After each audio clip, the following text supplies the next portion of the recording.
all sorts of different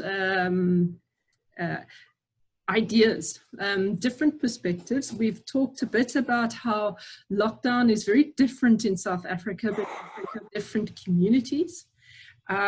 We've talked about the idea of lockdown, the idea of COVID being very different from the reality of COVID. And then following on from that, kind of interestingly, well, motivated reasoning. What motivates you to think that your idea of COVID is the reality?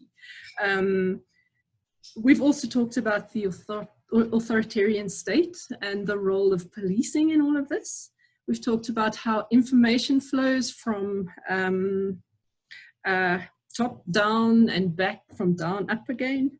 And we've talked about the Spanish flu. So it's been a very diverse perspectives on this disease, this pandemic, this crisis.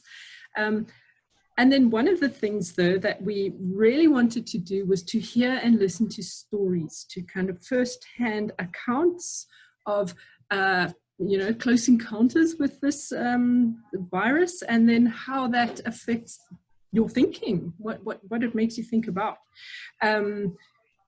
So we listened to Amy Shelver, who had a first-hand encounter with COVID in Geneva.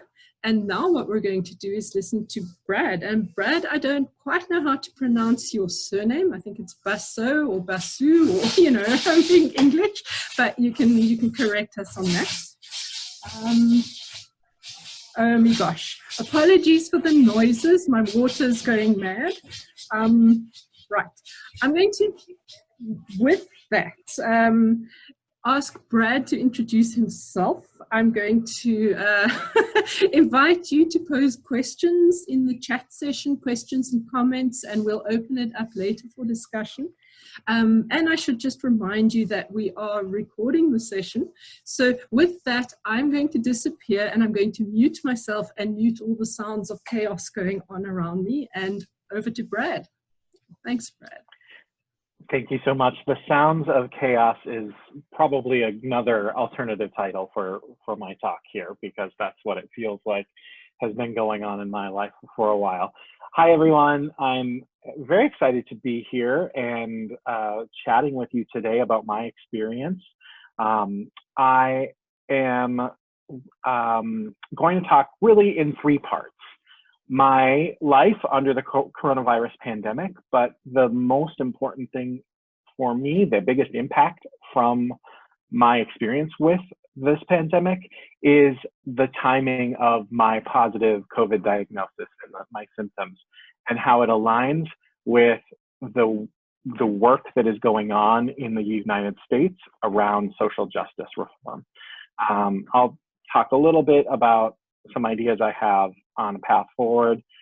Big disclaimer, my background is not in philosophy, it's not in critical race theory, it's not in politics. My background actually happens to be in organizational leadership, but I am someone who has a deep passion for how we can improve our society in the US and be more just. And so I will be talking about that some as well. And that intersection between this moment that we're in with the confluence of the pandemic and our social justice movement. A little background on me. I grew up in a very small town in northern Minnesota, which is, has about 1,000 people. I moved to the Twin Cities of Minneapolis and St. Paul to go to college. I was the first member of my family to go to college. I studied music performance, which then led me not to a career in music, but a career in nonprofit management and transformation and change and organizational development. So that's my professional background. I also got my master's degree in organizational leadership from a university in St. Paul.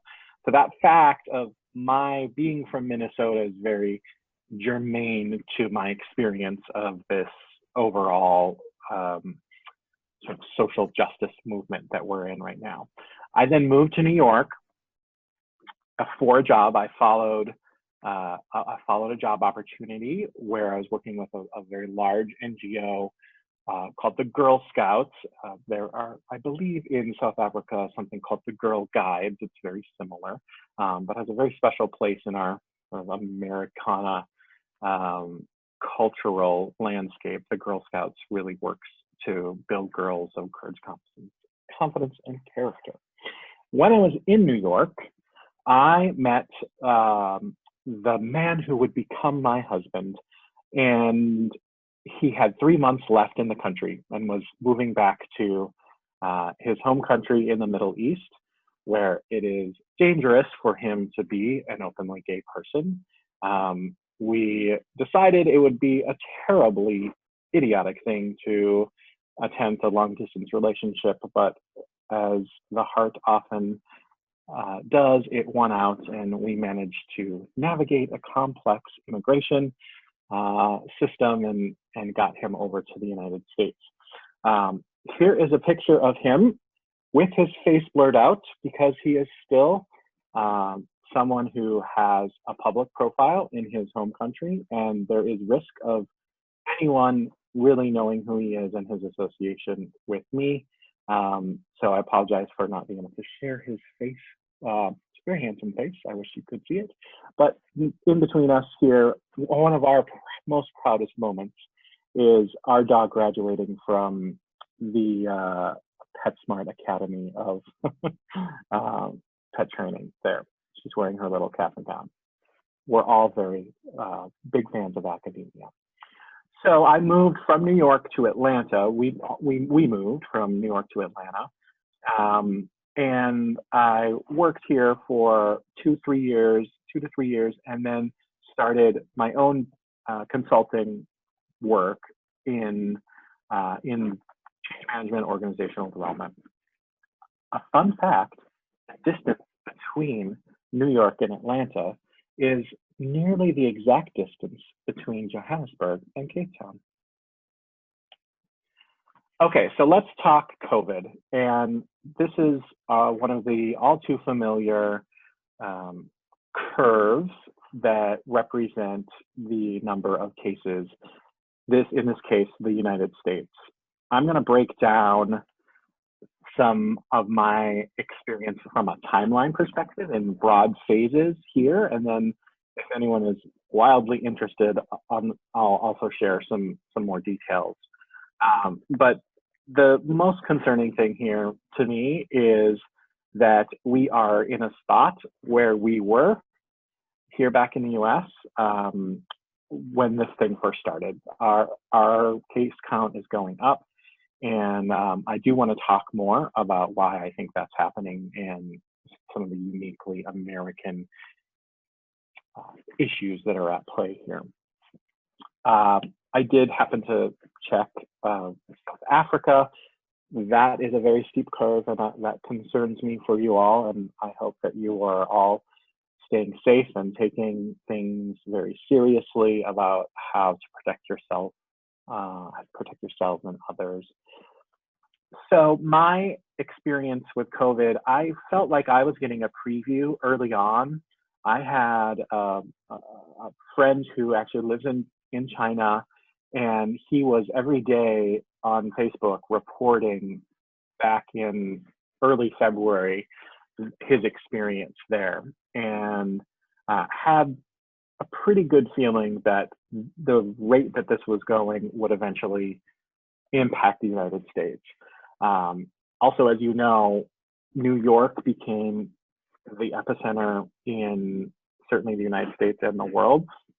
And so having a lot of friends and friends who still live in New York, and I have some friends who live in California who also had some cases that were early, gave me a little bit of a heads up from a preparation standpoint.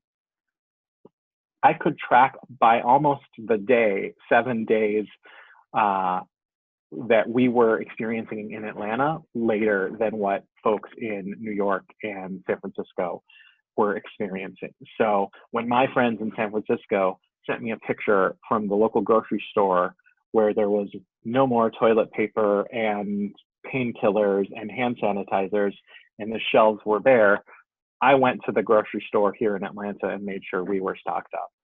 When my friends in New York were experiencing lockdowns and things starting to close, I made sure we had everything we needed to survive a period of time where we wouldn't have access to the services that we normally rely on. And that went on for quite some time. I lived in this heightened state of anxiety around what was going to happen if I contracted the COVID-19 disease. Would I have terrible symptoms? Would I have to be hospitalized? I would read every day multiple articles, probably to the point where it was an unhealthy preoccupation of avoiding this situation, if I'm being totally honest. And we limited our exposure. I would go to the grocery store once a week. I would wear a mask even after before it became regular guidance here in the US. And one of my friends, he's 35. He contracted COVID-19 and ended up having to be hospitalized, and that made me nervous. And right around towards the end of May, I started feeling off. And in the evening, I went to bed thinking it just was a sort of an off day, and woke up with some pretty bad aches and pains and fever and chills. And that persisted throughout the day and the next day. And so I called to make an appointment for a COVID test. Long story short, I was diagnosed. My symptoms didn't last for terribly long, probably 4 days, and then from the peak of the experience. And then I really was mostly just groggy, sort of tired, and that cleared up in about a week. So that was that feeling of panic that I had when I first started getting a fever, first had the chills, and it felt slightly different. But having lived in this heightened anxiety, it really did make me very nervous. Eventually was freed of my diagnosis, and I feel fine. That's the great news, that I didn't experience. It never really moved to my respiratory system. However, we went and bought a pulse oximeter, the little device you put on your finger to measure how much oxygen is in your system, because a doctor friend of mine recommended that was something to have at the house, to make sure that everything was okay with the respiratory system. And thankfully, I never had symptoms, and my oxygenation level was fine. But the most striking thing for me was this was happening during a confluence of two other major things for me. The Black Lives Matter protests timeline was lining up very closely with my diagnosis, and we were also having an election here in Georgia that would settle some local races, but also officially cast our ballots for the presidential nomination for the election in November. I just drew something else here just for some visualization. One and circled my diagnosis date and the date where I took my second test that gave me all clear. Something of note about my diagnosis, I had planned on the 30th to go and get my test, but that testing center was closed that day because of the civil unrest that was happening here in Atlanta and across the country due to the protests that began in Minneapolis after the murder of George Floyd. And I want to talk more about that and give you a little perspective and background if you're interested. I have some, some statistics and other insights that I hope will put some of that in context. But the feeling of having to sit out a major moment in US history, I believe we'll look back and say that this moment is something that actually will bring about much needed change in our society. That was difficult for me because I am a very active political person, social justice person, but I certainly couldn't be going out knowing or suspecting and then knowing that I had a COVID diagnosis. And I didn't want to put any people at risk, and particularly, which I'll go into in a bit, here in the US, due to the systemic racism that exists in this country, Black people and other people of color are disproportionately negatively impacted by the coronavirus. At the same time, this election was happening, and this is important because back in 2018 was an election for our state governor, and it was very contentious, and there were voter suppression activities that really made it difficult for people to go to the polls and vote for whom they wanted to. I'll get into that a little bit too if anyone's interested. I have some more talking points and things on that. What I also want to share is how all of this impacted from us on a financial perspective. Ultimately, from a vote perspective, unfortunately, our votes didn't count. My husband, who did become an American citizen, and this was his first official vote, those same voter suppression tactics that were used in 2018 were in play in this election. And our votes just mysteriously never were registered by the Secretary of State during the window of time when the votes were actually being tabulated. So that is clearly very disappointing to me, to him, and it's another example of injustice and how that is targeting the history of injustice and voting rights in this country is very fraught as well. I did want to talk a little bit about how COVID affected my business and my financial situation. As I mentioned, I am a consultant. I have a very scrappy little practice here, and I partner with other people often to go on projects. And typically, I'm brought in when a client organization wants to go in some new direction. Maybe it's a new leader who's trying to implement some organizational changes. Maybe it's an outside market force that's dictating they have to consider new ways of doing business. Maybe it's an employee engagement issue. Those things are often slated as new initiatives, and they're bucketed and planned for from a budgeting perspective. Unfortunately, my client activity pretty much ground to a halt in March because my clients, rightfully so, were very concerned about the economic impact of COVID, and were therefore putting their new initiatives on hold. And even projects that we were fairly confident that we were going to win ended up being put on hold as well, and we never were able to sign the contract. So that was disappointing. I mean, certainly I was excited to have a great financial year. We're fortunate in our own personal financial situation to weather, some downturns in the business. But then we had a little bit of hope. In April, the United States passed something called the CARES Act, and it was an economic stimulus package that sent money directly to people. It opened up money for businesses, and it also made some grants available, and also made self-employed people eligible for the state unemployment system. Typically, as a self-employed person, I would not.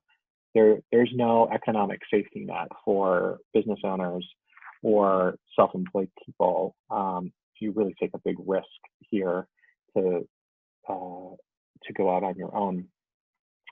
And just a point of note here that I want to make. The U.S. government, when they said, we will make grants and low interest loans available to businesses, and we will deliver those in 3 days. Well, the grant came in about a month, and then the loan came about 2 months later, which again, and I'm very grateful for, and those things have helped significantly. But for other small business owners, that was too little and too late. Other self-employed people who had access to unemployment also gave us hope, but it took me 2.5 months to receive any kind of financial benefit from the unemployment as well. My favorite cherry on this economic sundae is that in the United States, health insurance is very much tied to your job. And as a self-employed person, it's very difficult to find affordable health insurance. And I have been there is this provision from your former employer. A former employer allows you to extend those benefits and pay them at your own cost. So I paid $1,400 a month for health insurance out of my own pocket. And that, however, is scheduled to end on June 30th. So we are looking at what our options are. There are some health insurance options that are available through the Affordable Care Act, something called Obamacare, and it's not as good of insurance, but it will protect us from a big financial impact. Anyway, that is, again, things I'm feeling great. Business is starting to pick back up a little bit. I'm hopeful that the input and eyes on the racial injustices that are happening are going to continue and real change is going to happen. I want to pause now to see if there's any specific questions about kind of my personal experience and if there's any interest in going into more depth about some of these other topics. I'd be happy to keep going, but if yeah, we want to take a little pause real quick to see if there are any questions. Hi, Brad. I'm popping back into existence now. I see that Janet would like to ask you a question. So perhaps, Janet, if you could start your video, unmute yourself. You can chat to Jad in person. There we go. Let's see. Hi, Janet. Hello, everybody. Hope you're all fine. Yeah. And I'm quite fascinated by this. I mean, I'm also very interested in the process of protests and how it relates to representative democracy. And I'm fascinated by this issue of vote suppression. I mean, how does it work in practice? And if it's a form of discrimination, who is being discriminated against in that case? Thanks. Yeah, absolutely. There are, excuse me, if, you know what, I'm just going to keep going a little bit. I have a couple of things that might explain this that I want to make sure that I think will answer your question. And I've been thinking about this from 3 different lenses about how America is suffering from a coronavirus perspective, but also from systemic injustice. Real quick on some of the economic things, this is generic, but we must also realize that people of color are experiencing economic injustice at a much greater rate. So in the US, we spend the most per capita on healthcare. And you know what? If we were experiencing great health outcomes from that, I'd feel fine with it. But we are number 34 in the country, in the world, in life expectancy. And there are significant problems with that. And health insurance, as I mentioned, is tied to your employment. So there are people in the United States who, there are millions of people in the United States who do not have health care and then have to pay for this health care that is more expensive than every other country in the world with their own money. One man in Seattle survived coronavirus after being hospitalized and was promptly sent a bill for over $1 million for his stay in the hospital. This is an example of an injustice that, again, disproportionately affects people of color due to some systemic issues in the country that I do want to get to. The other aspect of this I mentioned was unemployment. And the unemployment rate in the United States, and like other countries, but I think even higher in the US, just jumped up so high during this pandemic. And unemployment is a state-based system. So while the federal government released funds and sort of increased benefits and increased the pool of people who would be available, there are many people who never got their unemployment benefits and are in a very dire financial situation. A couple things culturally that I want to get to. I'm sure you all are very aware of our cowboy individualism experience of the world here in the United States, and that has given us some American exceptionalism concepts that I think people in the US sometimes think, well, we're Americans, we can get through anything, or that can't happen here.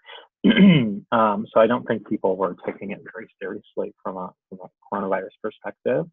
I think we've got this issue of lies and fake news and misinformation and, you know, outside influencers in our information bubbles that are impacting the messages that we receive and how we think about things. And then I just want to play this one little video really quickly because to me it sums up one issue about Americans do not want to wear a mask. It goes back to this idea of individualism and personal liberty. So many people feel that by wearing a mask, it is infringing upon your rights as an American. And this is highly correlated to political party affiliation, which I do want to, we'll get to as well. So this will, I don't think you'll be able to hear it, but you'll be able to read the subtitles. At first, there's a little end of one clip about a man who fought in World War II, and apparently that was so that we don't have to wear a mask. And then it transitions to another woman.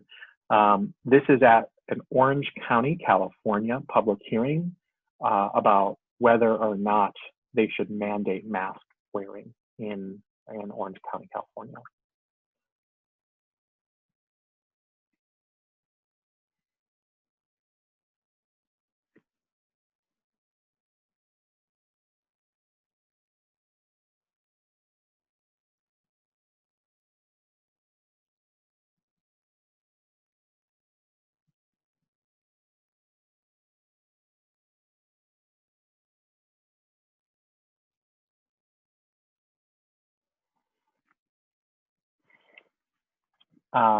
Yes, so there are some real cultural factors that I think contribute to the uptick in coronavirus cases here in the US, as well as some pretty important political ones. I will share my personal political bias. I did not vote for Donald Trump, and I will not vote for Donald Trump in the election coming up this year. But I wanted to share back in March 9th, which was still very relatively early in our cases in coronavirus, Donald Trump invokes the concept of fake news. He celebrates the idea that the media has less influence than it used to, and then goes on to discredit the idea that this is a threat. One of the reasons why I think people don't take it seriously and why it's so partisan is that the way this virus, it's so insidious in how it is infectious, and more densely populated areas at first were the ones that were much more heavily hit. Well, more densely populated areas in the United States means more Democrat leaning, so left of center politics. And so further created this bubble of people in Democrat leaning congressional districts saw the immediate effects. They were more likely to know someone who was impacted by COVID than people in Republican leaning congressional districts, so the right of center political party. And it created this kind of skewed reality. And then Donald Trump continued to push those realities further apart. And then this mask wearing thing has its roots also in this idea that, well, we can't actually see anyone suffering from this. Well, I'm not going to wear a mask. It infringes on my personal liberty. And this is just a quick graph from New York Times about that shows the disproportionate impact of the coronavirus, both in the number of cases and the people who are dying. When we look at African Americans in the United States, the more red colors show a higher degree of disproportion. And for those of you who don't know all of the abbreviations of our great states, MN is Minnesota. This is where I'm from, and this is where the George Floyd was murdered, and the protests began that kind of brought about this this change here. The other political factor on this is a map that shows red is Republican or right. Donald Trump won these states. Blue are states that are voted Democrat and where Hillary Clinton won in the 2016 election. I used to live here in Minnesota, very blue. I used to live here in New York, very blue. I now live here in Georgia, very red. Atlanta itself is very blue, but it's been an interesting experience living in a place that had more people who were thinking more conservatively than me. I share this because it kind of holds these colors in your mind, and especially look in the southeast over here. Last night, I took a snapshot of the New York Times coronavirus case count and the change in cases. You see areas of the country that have much higher increases in coronavirus cases, and that's because these parts of the country typically opened up earlier, did not have as strict of a lockdown, and they were politically motivated and believed that it wasn't a big deal because they didn't have a firsthand experience of people suffering. And to me, that's unfortunate because it lacks human empathy. I don't need to see someone suffering knowing that they're suffering. Their account of that suffering, a factual account, and their lived experience, an account of their lived experience is enough for me to wear a mask and stay home. But there's this political ideology here in the U.S. that separates people into these positions. I did want to talk some more, and I think your question was really more directly related to protests. And this is a picture of George Floyd, the man who was murdered by a now former Minneapolis police officer. And George Floyd, unfortunately, is one of many Black men in particular, but women also, who died at the hands of the police. And I believe that you're all philosophers, and you're also trying to look for some positives, I think, in some of this. I believe the moment we are in with the political or the social injustice and the reckoning of social injustice in this country that has been going on for hundreds of years against Black people and other people of color in particular. I believe this reckoning is made possible by the coronavirus and the fact that we have people who are working from home. They have more time on their hands generally because they're not commuting.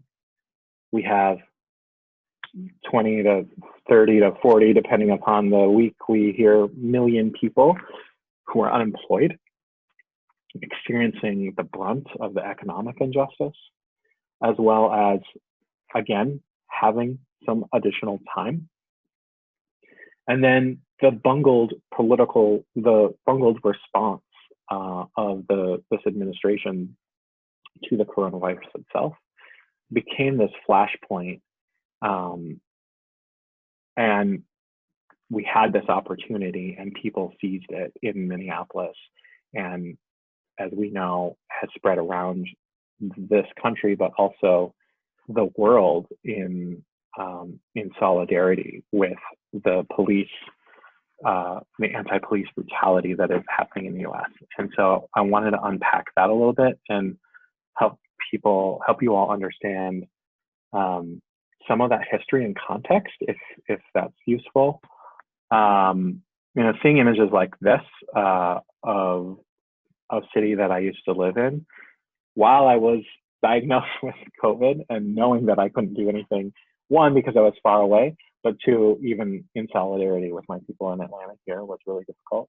But this image is when protesters actually took over and then burned down the Minneapolis police precinct office that the officers who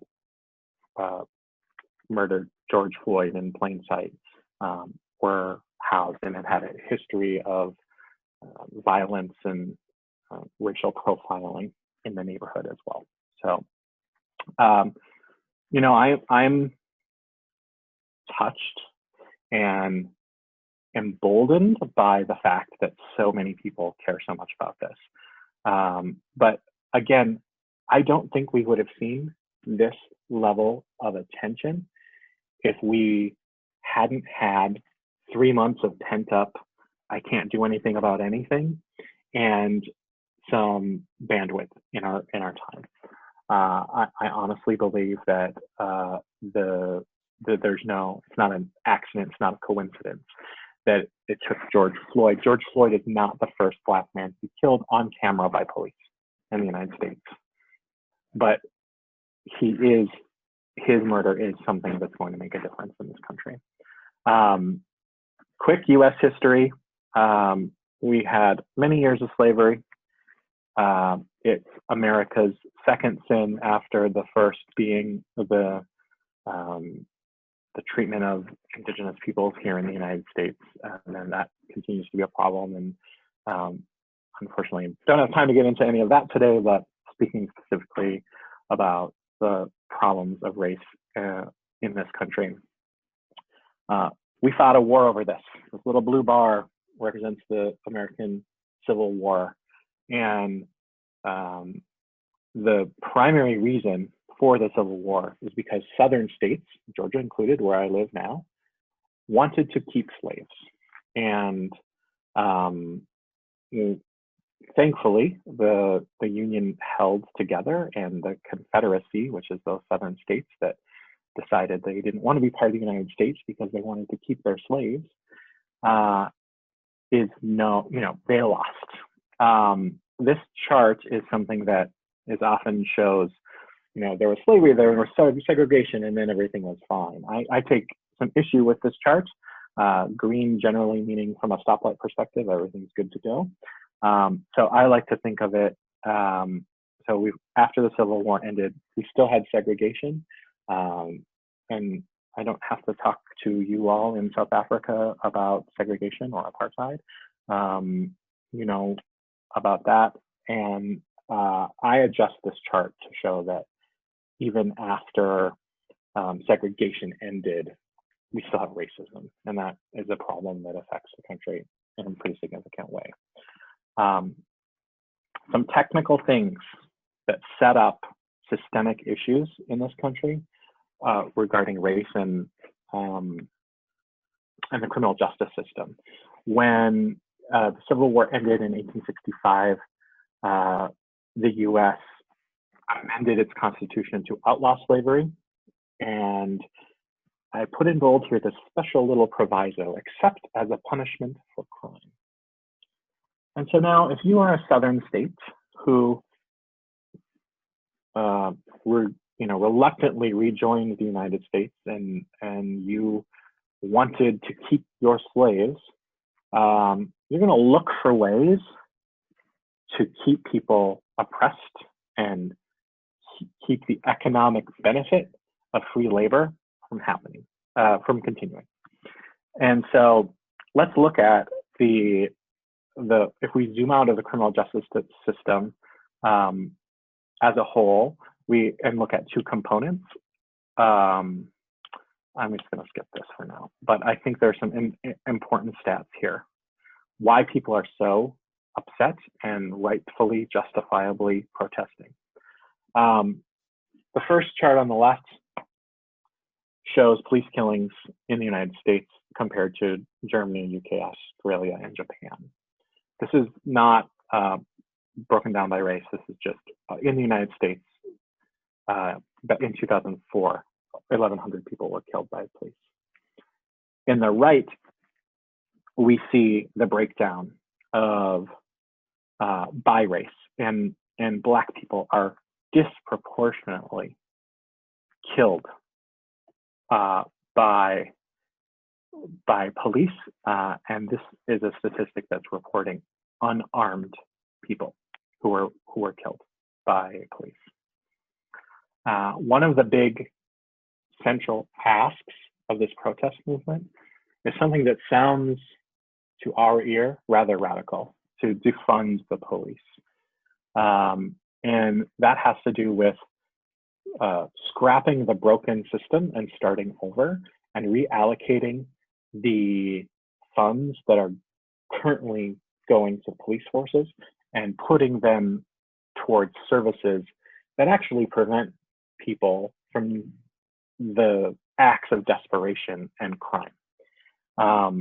What you may not know is that in the US, major cities spend a significant portion of their budgets on the police force. Again, just like healthcare outcomes, if somehow we were incredibly safe and prosperous and nobody was dying by the hands of the police, I may not have such an issue with these numbers, but that's not the case. Another central tenet of this protest is to raise awareness over the fact that you can become a police officer in most states in this country with very few hours of training. Now, I'm not sure about South Africa. I'd be interested to know how long of a training you need to be allowed on the police forces in your cities. But in one state in the US, in North Carolina, the police get 620 hours of training. If we compare that, again, North Carolina licensing police officers versus barbers, a barber who cuts your hair before they can become a barber must spend 1,500 hours, over twice as many hours training someone to cut someone's hair versus someone who has legal use of a deadly weapon. It's honestly appalling to me that it's so easy to become a police officer and they're not well equipped. Another aspect to this big issue is the concept of qualified immunity. This is something that the Supreme Court in the United States came up with to say those in public service need extra protection. Otherwise, the public, when they felt aggrieved by someone in public service, would be litigious, would sue them. We'd love to sue people in the United States at the drop of a hat. We like to try to justify a wrong by a legal process. So qualified immunity is something that police are granted and are protected. So even when, the officer that murdered George Floyd clearly murdered him and created an opportunity for him to be convicted, it's not something that he can actually have a conviction with. He's protected by this concept of qualified immunity. So anyway, I hope this answers some of your question a little bit about the police issue here in the U.S. Brad? Yes. And sadly, I know I'm running out of time. I hate interrupting because I could listen to you all day, but we have about 10 minutes left or so. Mm-hmm. Would you be eager or interested to open up for questions, or would you like to? Oh, absolutely. Anytime. Yes, please. Yes. Okay. Maybe. Go ahead. Yeah. We should chat. Maybe Glenn, I see your question is about the pandemic, the way that will it change the way that Americans do healthcare? Would you like to open up and ask, or open up your what you call it? There you are. Okay. Thanks, Andrea. Thank you, Brad. I'm very familiar also with how difficult the American healthcare system is, and if you get ill and going into a hospital there, you get exorbitant bills. Tell us what happened to those people who don't have health insurance and are now struggling with being diagnosed with COVID-19, in addition to being unemployed. So in your own shoes, had you not had your extended health insurance, what would have happened to the state of quality of your life? Yeah, I would experience, I would be financially obligated to pay those bills. There is a process in the United States whereby you can declare bankruptcy. That is often a path for people to renegotiate your debt.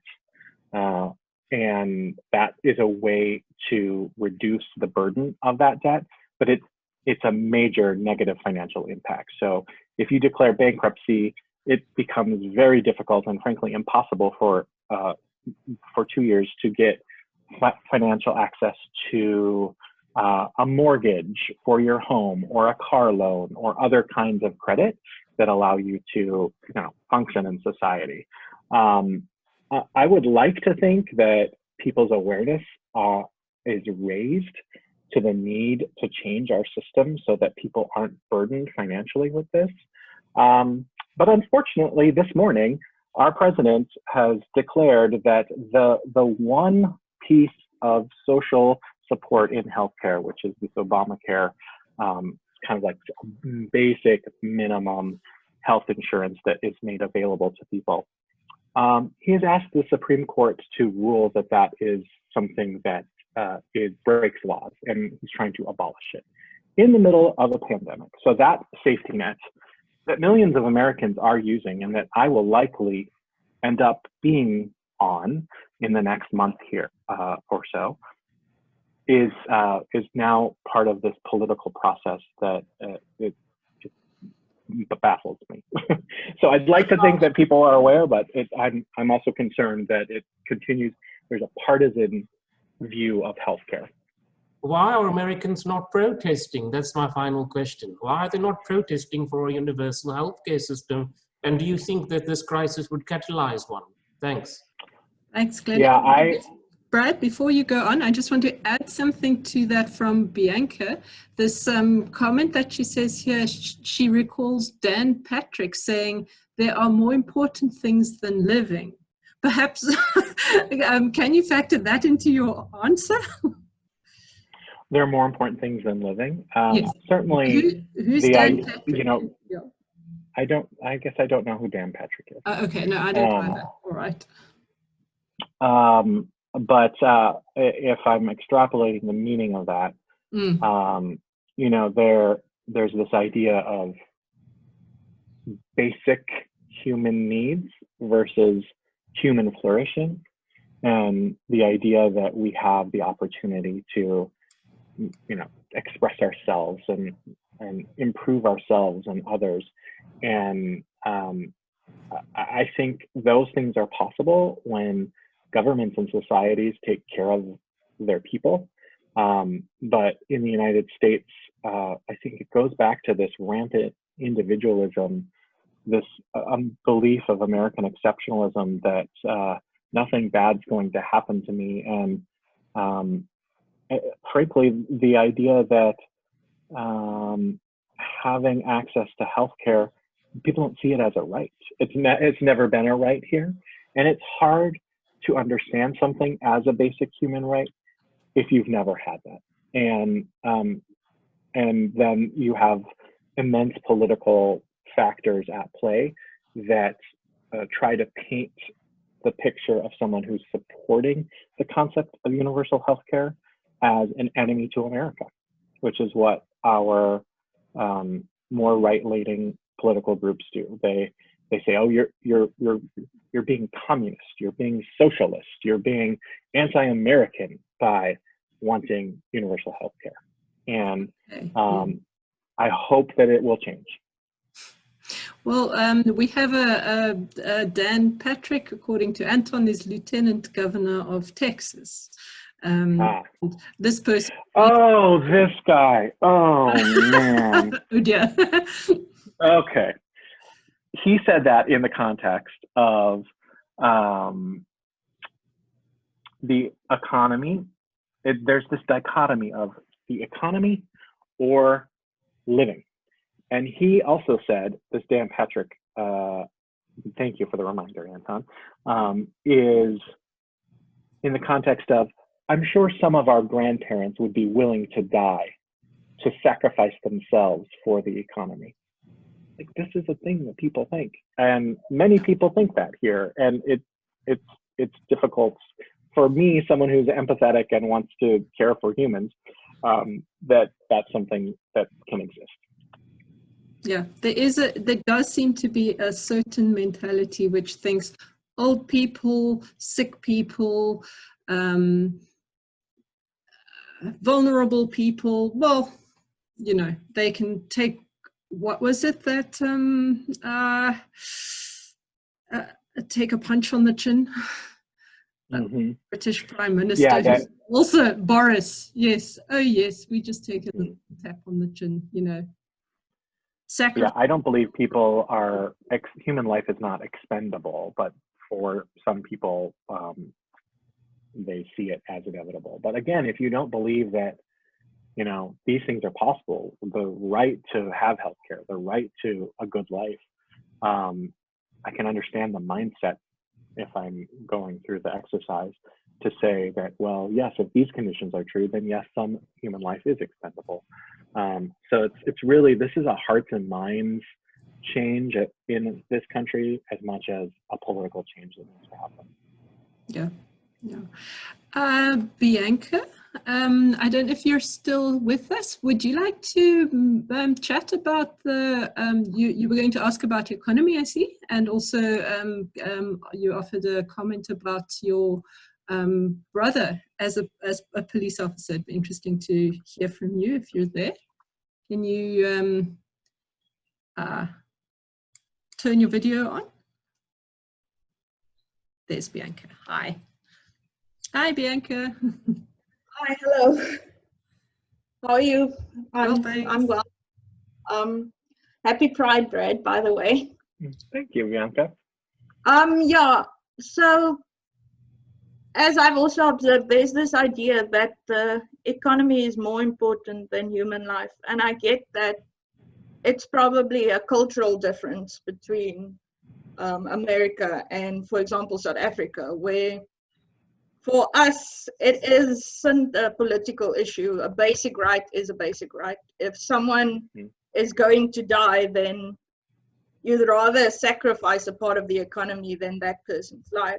But I also get where you're coming from, that if it's not something you're used to, it's not a right you're used to having, then it also seems strange that someone demands that they need to have it when you've been used to not having it and struggling for your whole life. But what I wanted to ask you was, as a small business owner, as an entrepreneur, do you feel that you were unfairly treated compared to, for example, the grants and the financial aid that the larger corporations are receiving? Yes, and those bigger companies have resources, accountants and attorneys and other professionals who can navigate these systems and lobby. Frankly, it's with their banks. I'm a very small player in the grand scheme of things, and so the pecking order in the United States is that the big people, the big corporations, get what they get first. And then we get the scraps, it feels like. And it's difficult being a small business owner because and self-employed person, because you don't have the same kind of security that comes from employment from a steady income perspective. And then we also don't have those safety nets that a lot of other countries have, health insurance, other sort of economic guarantees around housing, and you know, you can very easily lose your home here. We have a huge homelessness problem in the United States. All of these factors contribute to one another. And so it's very risky to be a small business owner. And, you know, it's something that I'm prepared to do because I believe in it, but it can be a little risky. And I don't think we get the same treatment as corporations do. And the only thing I said about my brother is that he's a police officer. Most of my family are police officers. It's not that I support it, but that's just how I've been raised. That's just the kind of family that I'm in. I do believe they do good work, but that's not the story that I want to defend or anything. Just to compare that, you were asking what kind of training do we receive. Mm-hmm. I know my brother had to go for basic training for 6 months, at least 6 months. And then when he came back, he had to do another type of training in office. So it was a long time before he was actually legally allowed to go out with a gun. Mm-hmm. And even now, if there's a suspect or if someone commits a crime, he has to go through very specific processes before he's even allowed to fire his weapon. So even if it was in self-defense, he could still be held accountable instead of the person who attacked him first. So our system is very much about putting the citizens first and making sure that the police are held accountable. Not to say that there aren't cases. We've also seen a lot of cases of police brutality, and people have also protested here. But it just seems that the more regulations that they are in place, the better it would be, especially with the systemic racism, where if they were given more time, more training, then perhaps that issue could be lessened. I wholeheartedly agree with that. Yeah. Yeah, it would be very nice, as we've had in some of our seminars, to resurrect the idea of a police service as rather than a police force. Thank you so much. Yeah, thanks, Bianca. Perhaps it would be nice just to chat to Abby. She says she's from Minnesota, living 20 minutes north of the Twin Cities. Abby, do you want to just say hi? Hi, Abby. Hi. So yeah, I actually studied abroad at NMU this last semester, so that's how I got into this meeting and on this email list. But yeah, so I live 20 minutes north of St. Paul, which is right by Minneapolis. But I've been experiencing all of this with you, Brad, with the civil unrest and all that stuff. But I was wondering what your thoughts were about how politicized this issue or this like virus has become, where at least in my experience, it's like if you wear a mask to go somewhere, it's almost a political statement at this point. Yeah. Where it's like it's killing everyone. So I just was wondering what you thought about that. I think we have a major issue in this country of politicizing things that are not political for political gain. And this is a great example of one of them. I believe other countries have led with science and public health and facts and reason. And those are the guiding principles about how they have gotten through their experience of the coronavirus pandemic. In the United States, we've grabbed each one of these things and politicized it. The idea of wearing a mask, the idea that it's okay for grandma to die if my local bakery is doing well. The idea that, I could go on and on, but I think the politicization is something that has created negative outcomes in the US and will continue to do so, frankly. And I'm not sure that's a force that we can fix at this point until there are different people in our administration. There's a kind of fragmentation polarization that seems to be quite dramatically visible now in the US because of elections too. I'm imagining. Yes, absolutely. Brad, we're over time. Sorry. But I'm just going to leave that on the screen because I know someone asked about voter suppression. Yes, that's exactly what I wanted to just quickly go back to before we finish, was Janet's original question, which I think was actually quite particular to your situation.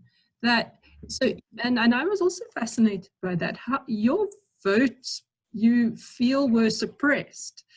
How does that work? And the mechanics of it were that we used an absentee ballot, so something that we could have mailed in to record our ballot. Typically in the US, the majority of people vote in person the day of election, and sometimes before if states allow early voting. We received our absentee ballot so late that if we placed it in the post, in the mail, it wouldn't have gotten there on time. So we physically took our absentee ballot and dropped it in a secure ballot box, and that was supposed to be a way to officially vote. Then we have a computer system with our state Secretary of State that allows us to validate that they received our ballot. And that never happened during the time that votes were being counted. And then several days, almost a week later, after the voting was done, the ballots were cast and the results were ratified, somehow magically in this system, it showed that they received our ballot, but it was actually the day before that we actually dropped it off. So I believe that it was some sort of tactic that is trying to obfuscate the fact that our ballot was not counted. I believe there will be a timestamp to show that when that data element in the system was updated inaccurately, by the way, and I have records of us, my GPS showing that I didn't leave the house that day. I have GPS data showing that on the day of election that I was at that ballot box. And I'm actually currently involved with an organization called Fair Fight Action, and I'm working with them to get my story told and potentially pursuing legal action. Okay. But that's just one small, Yes. tiny way of voter suppression, ballots mysteriously disappearing. In 2018, millions of Georgians were removed from the voting rolls and would have to re-register, so that's a barrier. They closed polling locations, particularly in highly concentrated Black neighborhoods. So that's definitely a voter suppression tactic. And just all sorts of things like not deploying the correct equipment or not having the right training for the poll workers. It's very systematic, that way to deny people their right to vote. I had friends who waited for 5 hours in line to vote during this last election because of all these problems. Okay. And, you know, eventually people just leave, right? You can't Yes. stand in line for that long. Yeah. Yeah. Well, unless you're in Africa. Okay. I think, okay, just a quick comment from Abby to say she's also heard stories of people's absentee ballot envelopes being returned. So it's be there or nothing at all. Okay, yeah. And Gary, I've seen it suggested that marks rub off tanning makeup. And that's why a certain politician prefers not to. Gary. We could actually go on forever, and I must say, Yeah. if you do listen to some other of the clips, Anton just played a couple to me of people making passionate, I don't want to call it an argument because that's not what it is, a passionate plea for the for not wearing masks in the most great ways. It sounds a bit like a comedy show. It's certainly worth Googling, just if you want a Friday afternoon's entertainment. I don't know if it's entertaining, makes your blood boil too. But I want to thank you very, very much for a very, very fascinating Friday afternoon talk. I could listen to you all afternoon. That's so sweet. But I see that Ethan, for instance, had to go off to work, and I imagine a couple of people maybe need to leave us. So I think we should end it now. What had very much, sorry, not end it, end the session now, finish the session. So I'd like to thank you very much for a very, very interesting and mind-opening kind of discussion. And it's time, I think, that we started thinking about the one phrase that you used, and that's called real change. That's something that I think you've touched on a whole lot of issues there, and I think there's a lot that we need to start thinking about then. I see that we have now, for anyone who's interested in the chat, we have the link to the amusing pleas for not wearing face masks, so give it a look. Otherwise, I think it would be very nice if you would maybe just turn on your videos, and we can do our traditional greeting, goodbye, and thank you, Brad. It was a very, very nice conversation. It's my pleasure. Thanks, Brad. Thank you. Bye. Thanks. Stay well. Yeah. You've turned off my video, but anyway, it was very nice to hear you. Sorry. No. Bye. Putting you on. Okay. Bye. Cheers, guys. Bye-bye. Bye, Gary. Be good, and don't be Yeah. naughty. Or be good at it, yes. Oh dear, we are being recorded. All right, I'm going to end this before I say anything wicked. And yeah, thanks again. We'll catch up hopefully soon. Cheers. Bye-bye. Thank you again. Bye-bye. Bye. Cheers.